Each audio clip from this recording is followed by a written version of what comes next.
warahmatullahi wabarakatuh. Pada kesempatan kali ini, saya ingin membahas sebuah topik yang sangat penting, namun seringkali luput dari perhatian banyak orang, yaitu kurikulum pendidikan di Indonesia. Sebuah fondasi yang menjadi penentu seperti apa generasi masa depan kita akan dibentuk. Apakah kurikulum saat ini sudah menjawab kebutuhan zaman? Ataukah justru menyisakan berbagai masalah yang belum selesai? Mari kita bahas bersama secara mendalam dan objektif. Sejak kemerdekaan di Indonesia, kurikulum pendidikan kita telah mengalami berbagai metamorfosis atau reformasi kurikulum. Dari kurikulum 1975, kurikulum 1984, KBK, KTSP, hingga kurikulum 2013. Dan yang terbaru dan kita jalani saat ini yaitu kurikulum merdeka. Setiap perubahan datang dengan janji-janji baru, tujuan-tujuan mulia. Tapi, apakah perubahan ini selalu membawa dampak signifikan yang ternilai positif? Mari kita jujur. Frekuensi perubahan kurikulum yang cukup tinggi seringkali menimbulkan berbagai pertanyaan. Salah satunya yaitu, apakah kita benar-benar belajar dari pengalaman sebelumnya?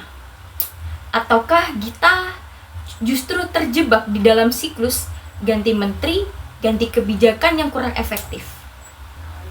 Saat ini kita sedang berada dalam fase transisi menuju kurikulum merdeka. Konsepnya terdengar sangat menjanjikan. Merdeka belajar.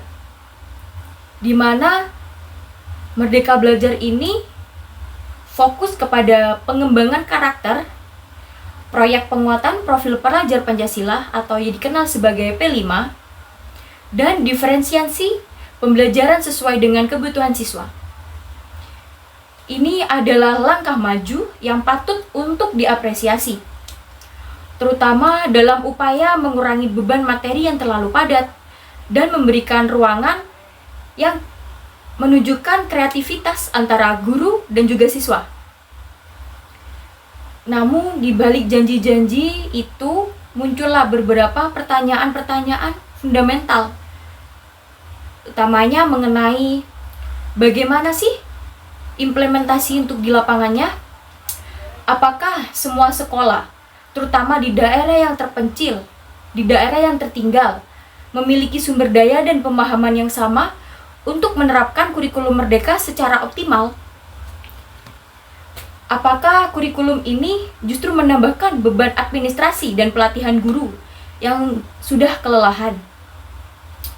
Lalu bagaimana sistem evaluasi yang efektif untuk memastikan bahwa tujuan kurikulum ini benar-benar tercapai?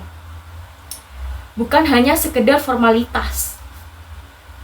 Jangan sampai dengan adanya kurikulum merdeka ini justru memperlebar antara kesenjangan antara sekolah-sekolah yang sudah maju dengan sekolah-sekolah yang masih tertinggal. Selanjutnya kita bahas mengenai akar masalah, nilai ujian, dan kebutuhan nyata.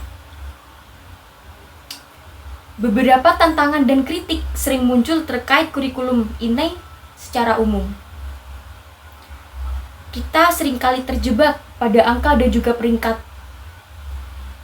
Apakah kurikulum kita benar-benar melahirkan individu yang kritis, kreatif, kolaboratif, dan komunikatif? Atau hanya pandai menghafal untuk ujian? Bagaimana dengan soft skill yang sangat dibutuhkan di dunia kerja modern, yang seringkali terpinggirkan demi materi akademis yang sangat padat? Kualitas guru menjadi poin krusial. Kurikulum sehebat apapun tidak akan berjalan tanpa guru yang berkualitas.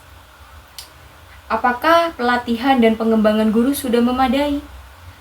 Apakah kesejahteraan guru sudah menjamin mereka bisa fokus pada proses belajar mengajar di dalam kelas? Selain itu, beberapa subjek terasa terlalu teoritis dan jauh dari aplikasi nyata dalam kehidupan sehari-hari. Apakah kita masih terlalu banyak mengajarkan apa daripada mengapa dan bagaimana? Di era digital ini, apakah kurikulum Merdeka ini sudah cukup adaptif terhadap perkembangan teknologi dan kebutuhan literasi digital yang sangat fundamental? Dan sejauh mana partisipasi orang tua dan juga masyarakat dilibatkan dalam perumusan dan juga evaluasi kurikulum? Pendidikan adalah tanggung jawab kita bersama. Jadi, apa yang bisa kita harapkan dan lakukan ke depannya? Pertama, setiap perubahan kurikulum harus didasarkan pada evaluasi berbasis data dan berkesinambungan, bukan sekedar intuisi. Evaluasi harus berkelanjutan, bukan hanya di awal atau di akhir. Kedua, peningkatan kualitas guru harus menjadi prioritas utama.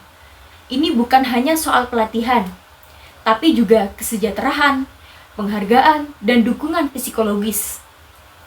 Ketiga, kita butuh kurikulum yang fleksibel dan juga adaptif, yang memberikan ruang bagi inovasi di tingkat lokal, dan adaptif terhadap perubahan global. Tidak bisa satu ukuran untuk semua. Keempat, keterlibatan multi pihak itu penting. Libatkan orang tua, bahkan siswa dalam perumusan kurikulum. Mereka adalah pihak yang paling merasakan dampaknya. Dan yang terakhir, pendidikan karakter harus sangat otentik. Tidak bisa hanya diajarkan di dalam lingkungan kelas, tapi harus diinternalisasi melalui pengalaman nyata dan teladan dari lingkungan sekolah dengan teknologi sebagai alat, bukan sekedar pelengkap, untuk meningkatkan kualitas pembelajaran. Lalu, apa yang bisa kita lakukan? Pertama, pemerintah harus memperkuat pelatihan dan pendampingan guru, terutama di kota terpencil, di daerah-daerah yang masih tertinggal. Pendidikan adalah tentang manusia dan kualitas guru akan sangat menentukan keberhasilan kurikulum apapun. Kedua, fasilitas dan akses belajar harus lebih ditingkatkan. Kita tidak bisa berharap hasil pendidikan yang merata jika kondisi dasarnya sudah tidak setara. Ketiga, libatkanlah lebih banyak suara dari lapangan. Misalnya dari guru, siswa, dan juga orang tua. Karena merekalah yang setiap hari bersentuhan langsung dengan sistem inilah yang paling memahami kebutuhan dan tantangan nyata.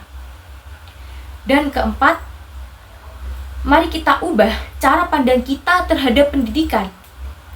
Kurikulum bukan sekedar dokumen teknis, melainkan cerminan dari visi kita tentang manusia dan juga masa depan bangsa. Oleh karena itu, reformasi kurikulum seharusnya tidak berhenti pada perubahan struktur ataupun nama, tetapi menyentuh akar permasalahan dan dijalankan dengan dokumen atau komitmen jangka panjang. Pendidikan adalah investasi jangka panjang yang menentukan arah bangsa. Kurikulum adalah satu bagian dari sistem besar itu. Jika kita menginginkan masa depan yang lebih baik, maka pembenahan kurikulum harus dilakukan secara menyeluruh, serius, dan juga inklusif. Kurikulum adalah peta jalan yang mengarahkan investasi. Kita tidak bisa hanya puas dengan perubahan di permukaannya saja. Kita harus berani bertanya, berani mengkritik, dan yang terpenting kita bisa berkolaborasi untuk menciptakan kurikulum yang benar-benar relevan, inklusif, dan mampu menyiapkan anak-anak kita menghadapi masa depan yang penuh dengan ketidakpastian itu. Terima kasih telah menyimak video ini sampai akhir. Jika Anda memiliki pendapat, pengalaman, atau bahkan kritik terhadap sistem pendidikan atau kurikulum, jangan ragu untuk menuliskannya di kolom komentar. Mari kita jadikan ruangan ini sebagai tempat diskusi yang sangat sehat dan juga konstruktif. Sampai jumpa di video berikutnya. Tetap peduli, tetap belajar, dan terus suarakan perubahan untuk pendidikan Indonesia yang lebih baik. Wassalamualaikum warahmatullahi wabarakatuh.